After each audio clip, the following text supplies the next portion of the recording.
I Am Abraham Lincoln by Brad Meltzer, illustrated by Christopher Eliopoulos. I am Abraham Lincoln. When I was little, even young boys were expected to work on the farm and hunt animals for food. Abe, you coming? I'll catch up with you later. I preferred to read. I also loved animals. When I was 10 years old, I saw a group of boys playing with some turtles. They found turtles? I love turtles. But as I got closer, I realized they weren't playing. They were taking hot coals and putting them on top of the turtles to see what would happen. To them, it was harmless fun. Look, it's making the turtle run fast. It's the fastest turtle ever. In that moment, I could have just walked away. When you're 10 years old, it's hard to do the right thing, but someone has to. Let this turtle go. What did you say?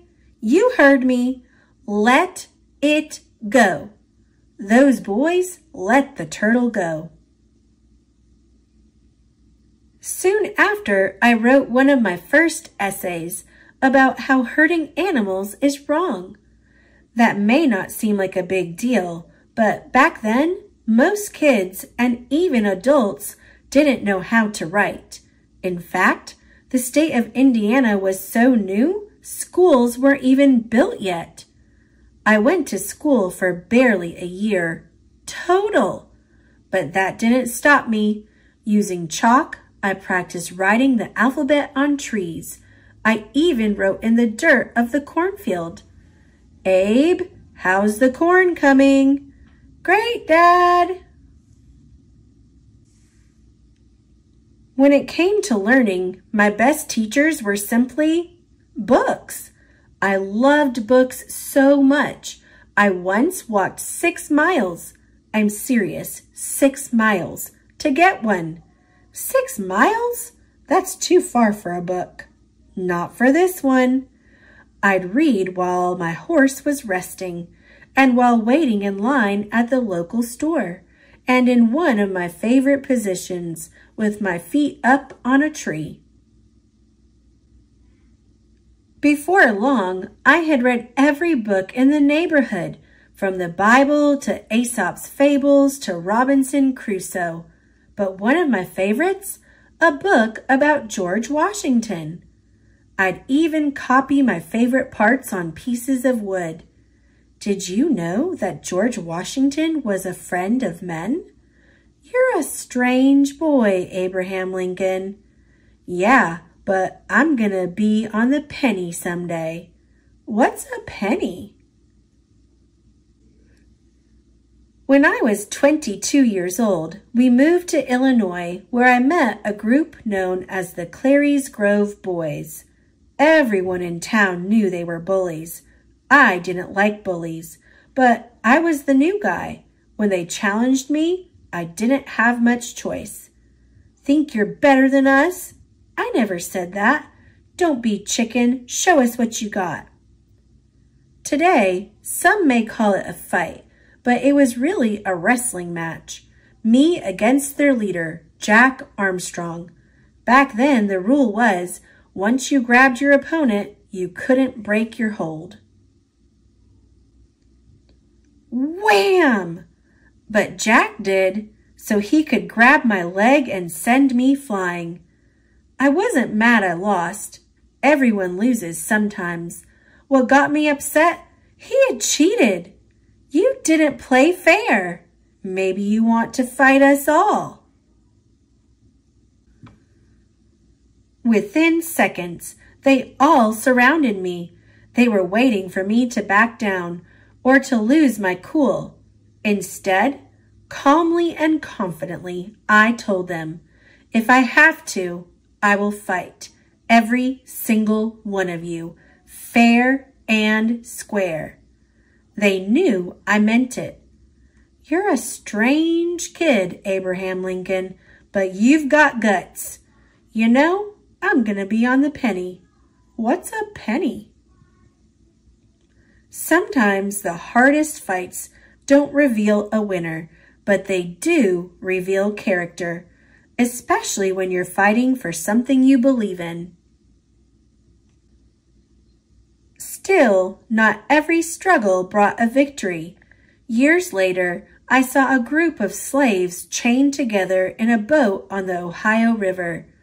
Back then, not all people were free. Some were slaves. Just because of the color of their skin, they were forced to work without pay. They were treated terribly. I never forgot the sight of that boat. I didn't do anything that day, but for years the memory of those people, it haunted me. I was still thinking about them when I became president. I lost 4 elections before I got the big job. 4! America was facing one of the greatest fights in our history, the Civil War. One side wanted to let the slaves go free. The other side, we want to keep slavery going and we'll fight anyone who says otherwise.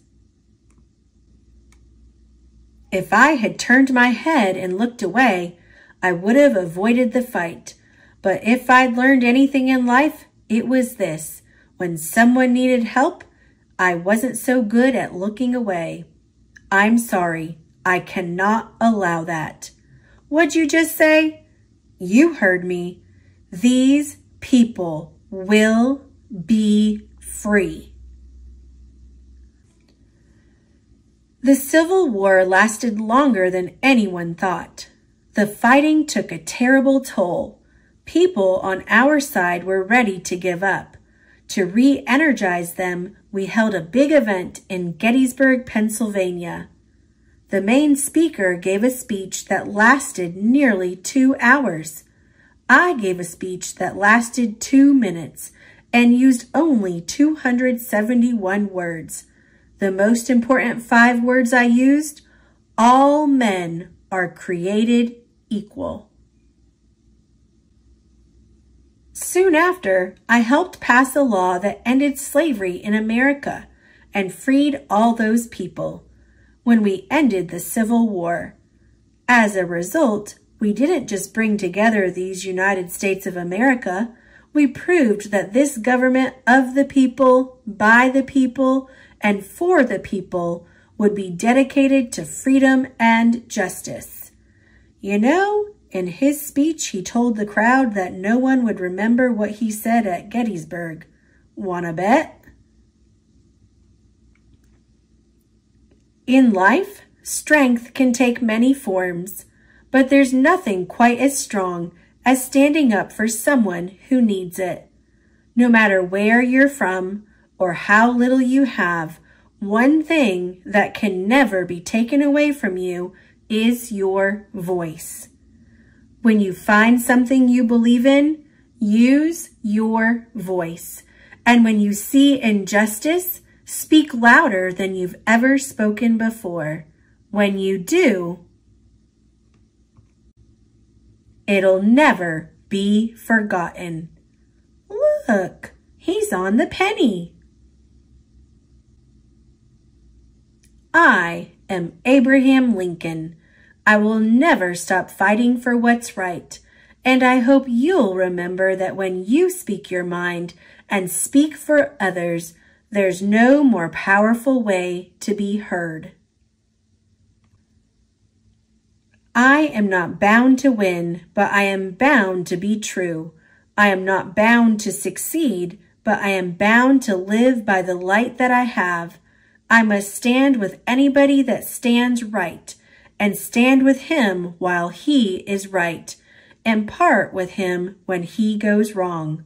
Abraham Lincoln. During the Civil War, 1862, replica of Abraham's first home found at the Lincoln Birthplace National Historical Park in Kentucky. giving the Gettysburg Address, 1863.